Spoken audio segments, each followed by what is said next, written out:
What's the word, man? Why aren't you Christian? Talk to me. After reading this book, I would say one of the many reasons. Do you agree that God allows the Israelites to own people as chattel slaves? Chattel slavery? No, I don't. I don't believe it's chattel slavery. I believe they had rights that were more. I believe they had more humane rights than what chattel slavery would allow. But What's I your did definition of a chattel slave? owning someone as property and not giving them human rights. Gotcha. So in Leviticus 25:44, it clearly specifies you're to buy them and they're your property. Is that not the same? Just so you know, bro, the guest has no moral. He has no moral foundation. So, Nice. like he can't tell you what's good or bad. Just so you know. Good. All right, got you. Let's go to the text, man. On the screen is Leviticus 25. Right now is verse 44. We're going to start from 43. Okay, 44. Your male and female slaves are to be from the nations around you.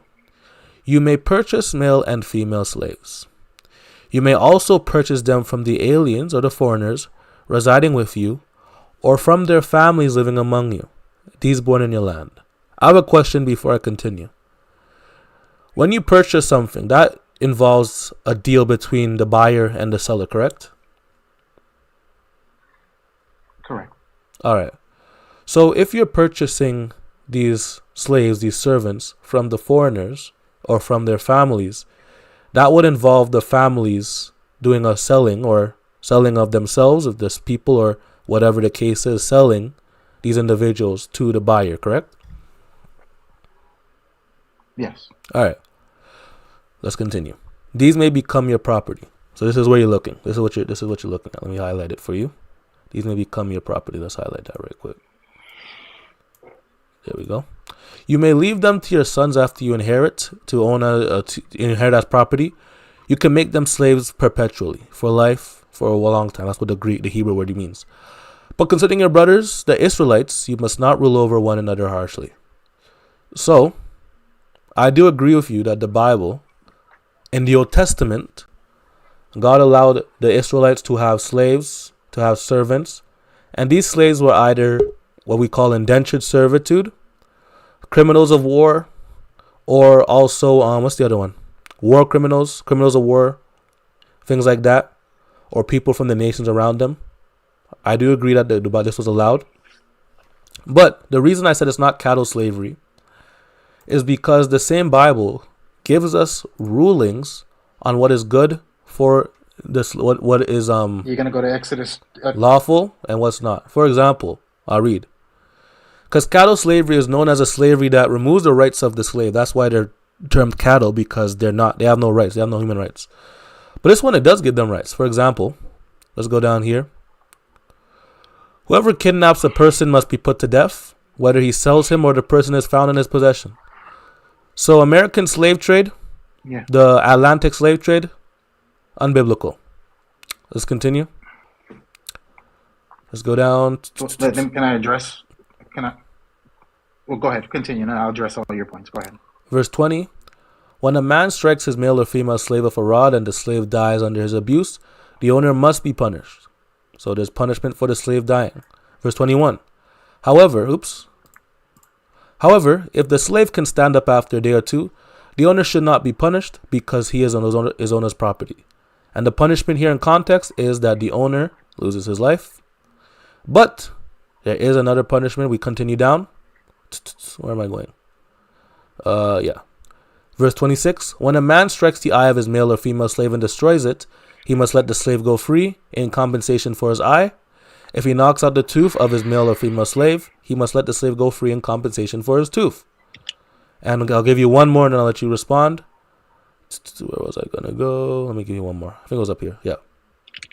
Right here.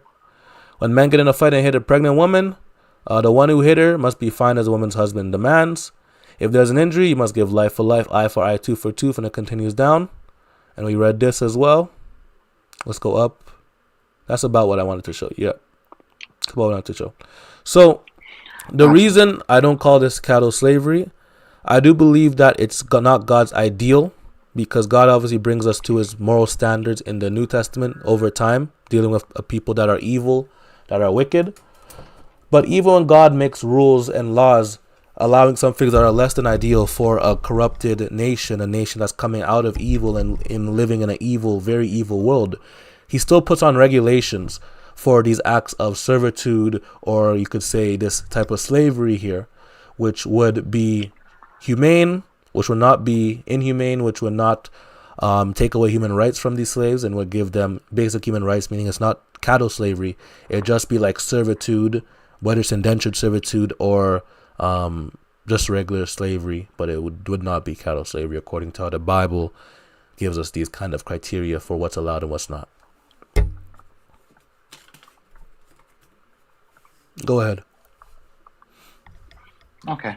All right. So the first part, I'll just work backwards from starting from you started from the beginning. When you mentioned that it's a form of indentured servitude, it is not. Indentured servitude is only for the Israelites. That's why it specifies that in verses 39 to 43 in Leviticus. The Israelites are hired workers, and they get the year of Jubilee where they're released. The foreign slaves do not get a year of release. They're kept forever. When you jump to Exodus 21:16, the man stealing there, that's talking about kidnapping a free Israelite man and putting them into slavery. Deuteronomy 24:7 clarifies that.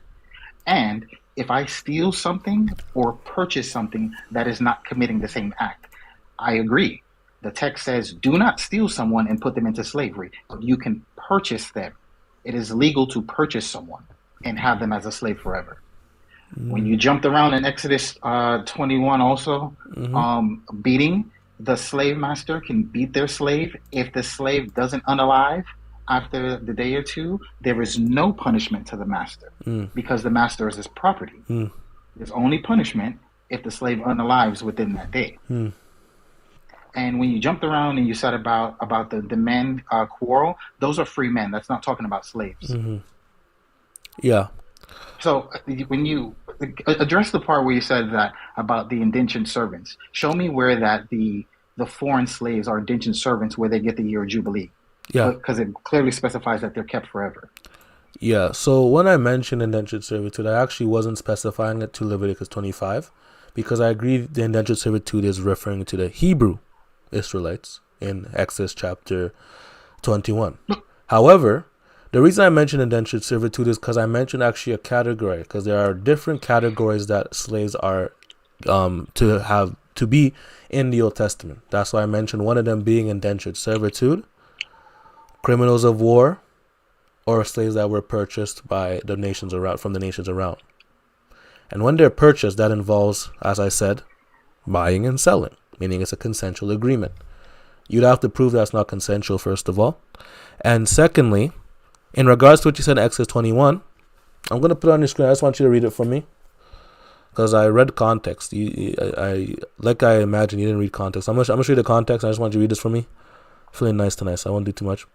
So, verse 20, verse 20, it says here, when a man strikes his male and female slave with a rod, and the slave dies under his abuse, the owner must be punished. We agree this is what the text says, right? Correct. So we agree that there is a right that the slave, if he dies under the abuse of his master, the master must be punished. You agree with that, correct? Correct. That's what the text. Right. Yeah, that's what the text says. Beautiful. Verse 21.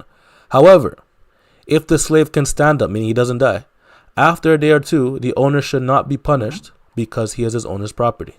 You agree that's what the text says, right? Yeah. Now, with that being said, there's no punishment to the master if the slave doesn't unalive within a day or two, correct? Right. But notice something. Correct? No, that was a question. Am I correct? That the master should not be punished? Yeah. If the slave does not unalive within a day or two, there is no punishment, for the slave is the owner's property. Is that correct? The punishment in context is the owner should die. So if he shouldn't die, no, yes. No. You're jumping back to verse 20. I'm talking about 21. What says? Can you see the text here? I'm gonna cover over this. Yeah. I'm gonna hover over this bubble real quick. No. What does it say in this? What does it say in this blur? I can't see. It's blurry. Or must suffer vengeance. Yes. Right. If the slave because the Hebrew word means to suffer vengeance, receive retribution, payment for what you did, right? And I can go to the Hebrew word if you don't believe me. Let's go to. No, I don't. I'm not disagreeing with that. I'm Beautiful. So what I'm saying is that the punishment in context would be a vengeance for what happened here, meaning death. So when we go down to verse 21, the owner is not punished because the owner is not facing death, which he would face in verse 20. That's why when I brought this up originally, I gave you the context. You didn't give me the context. I gave you the context because I went down further to verse 26, where it gives us context to what was said there, because it says here, when a man strikes the eye of his male or female slave and destroys it, he must let the slave go free in compensation for his eye.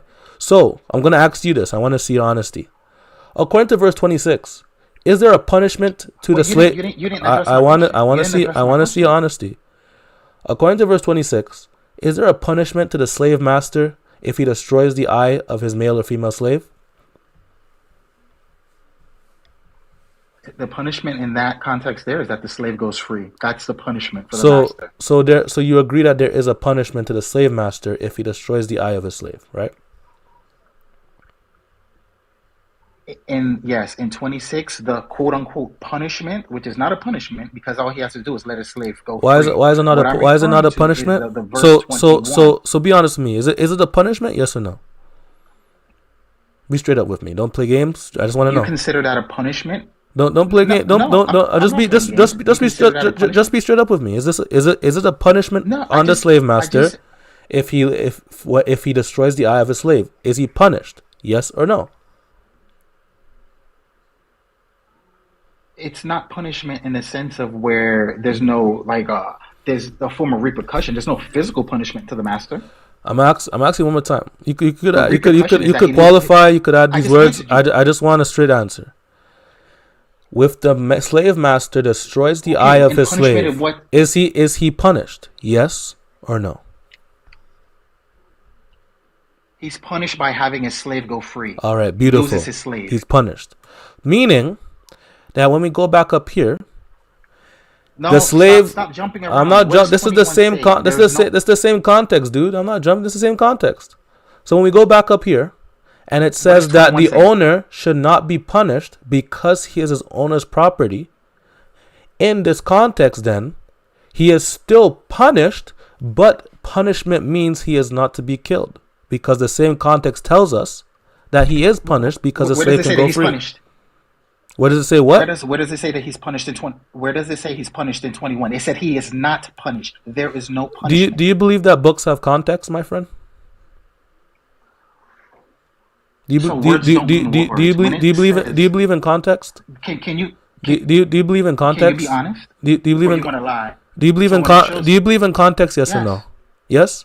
So if I read verse 21, and it tells me that he's not punished because punishment here means he is not suffering vengeance because he won't be killed like he should be here, then if I go down to verse 26, it doesn't say he should be killed. It doesn't say he should be killed. It says it clarifies it because he doesn't get any punishment because he's the owner's property. That's what it says. You're trying to. So what happened? What happened? What if he knocks his eyes out? Then? Yeah.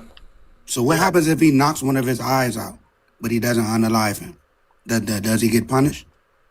The punishment is that he loses his slave. So he's punished then. And he loses his slave into exactly. Into which law? Under that criteria, if he beats the slave and the slave doesn't knock out an eye. Wait. If he doesn't knock out an eye or two, does it say that? The slave doesn't unalive. Does it say that? What is the punishment for the master? Does it say that? Because 21 don't say if he don't knock 21 don't say if he don't knock out an eye or a tooth.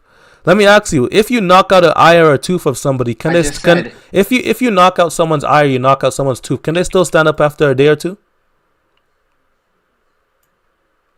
Yes, you can. But you can beat them, and if then even what you just said, your eye could be taken out, your tooth can be taken out, but you could still stand up. Meaning that you could still, this would still apply, no? Because you would be a slave who was struck by your master. Stop combining the verses. So let me ask you again, because you're playing games with me, bro. Do you believe in context? Yes or no? No, you're being a Do you liar. believe You're in being a liar. context? Yes or no, bro? Keep it simple. Yes, Okay. yes. I absolutely So flat let it me out. let me let me strengthen this. Do you believe that verses ahead of something or text ahead can interpret verses before? Yes or no? It varies So how come 26 cannot be used to understand the context of 21 if they're literally in the same context? because it's giving a clear depiction of an act that's happening. Get the hell Why off are my you saying? stage. Oh, Get the hell off my stage. I see. Like, I don't even need to go down the route if you don't got no moral ground, man. I'll need to go to the text. I don't need to lie in the text. I was open. I read 21. I read Leviticus 25. I don't hide from the passages. You're the one hiding. I read every single verse. Yeah, he was definitely he was letting them tap dance. Even though now like you cooked him though, but it's the fact that he doesn't have a moral ground for him to even be speaking on that. No Like moral ground. I was listening. I'm like, so like, how was that bad to you? How was any of that wrong? Like, how can he justify that? Even if God was like, you know what, I want all of my people to enslave all of these heathens because they don't have any laws and they need my laws. How are you like? What is your justification to say that's wrong? He doesn't have one. So that's Yeah. like that's the main issue. That's why I'm like he keep asking questions. I'm like, bro, what is he trying to say? Yeah, it's like, this is what I'm showing. Like, for you guys that watch, I'm gonna end the live now. I'm gonna stay back on YouTube for a little bit, but I'm gonna end it now. For you guys that would just watch that, Fax brought up a great point, and if I wanted to, I could let him just go and destroy his whole, what they say, epistemology, his whole moral compass. He has no moral ground anyways. But what I brought him down was I gave him I was feeling nice. I gave him the leniency. I walked down every single passage. We went in Leviticus 25, where it tells the Israelites that they can buy slaves from the nations around them, showing that God allowed this thing, even though it wasn't ideal. He allowed this in this evil society, the Israelites, because he's using virtue laws to bring them to his ideal. And even then, it's not cattle slavery because God gave them human rights which were otherwise not given to other slaves, which were known as cattle slavery because they're treated as cattle. These slaves were treated as humans. He went to Exodus 21. And in Exodus 21, it says that if the slave dies, the master must be punished. And the word they use for punish means he must be given vengeance, because the vengeance would be that what he did to him is to be done unto him. What he received, he receives. That's why it says eye for an eye, tooth for a tooth. What he receives, he receives.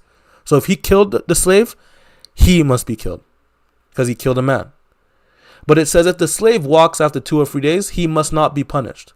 So the guy on the stage was trying to say that since it says he must not be punished, that means nothing happens to the master, meaning that the master can beat a slave freely if the slave is not injured, if the slave is not bruised, if the slave doesn't, if he just can walk, he's fine. But then I just went to the context. Verse 26 told us that if his eye is taken out, master must be punished. If his tooth is taken out, master must be punished. And the reason I mentioned eye and tooth is because it's principle. The whole Old Testament is principle. The principle is if you injure your slave, if you beat your slave, if you mistreat your slave, you must be punished. The verse we read before was telling us that the owner does not have to be killed because he didn't kill the slave. Sorry, I can't say to kill on TikTok. I'm going to get banned. He can't unalive the slave, but he should still be punished. You see? What does logic say, y'all?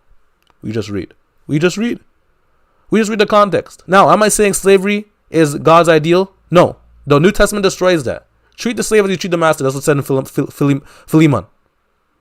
The New Testament takes that away. But God gave them these laws to bring them to his ideal. And even with these less than ideal laws, these concessions that were less than ideal for the Israelites, God still gave rights to the slaves, right to the servants, because God even cares about those who are the least among his people.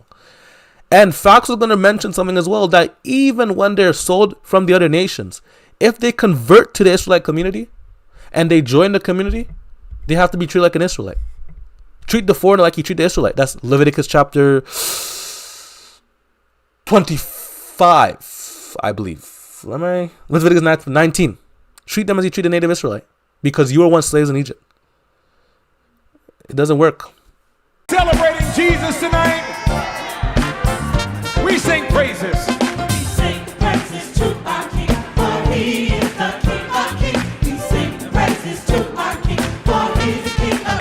Everybody sing Jesus tonight. We sing praises. We sing praises to our King, for He is the King of Kings. We sing praises to our King, for He is the King of Kings. Everybody sing.